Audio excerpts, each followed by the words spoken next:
Professor Neil Ferguson, responsible for instructing the government to enable lockdown, has undermined his own advice after a woman was reported to have visited his home. We asked the public for their views on the matter.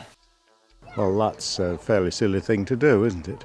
I mean, he was asking for trouble, it seems to me. I mean, it really, in the great scheme of things, isn't a great deal that he has a woman round to his flat.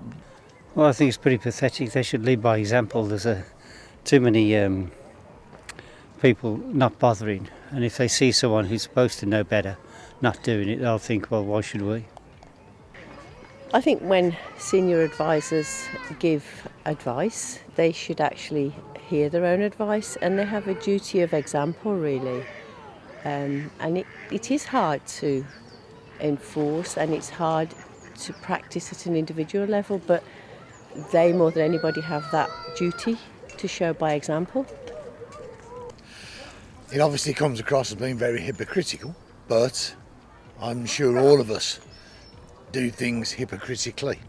You know, we look into our leaders to make these decisions, and they should lead by example.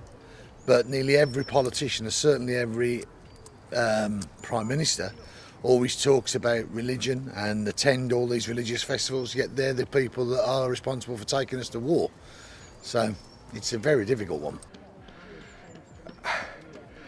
It's a bit hypocritical, to say the least. That's about all I can say, really. It's it's not a good thing. In the present climate, I think people have to be seen to be setting an example, especially if they're in that position of responsibility. So it's disappointing.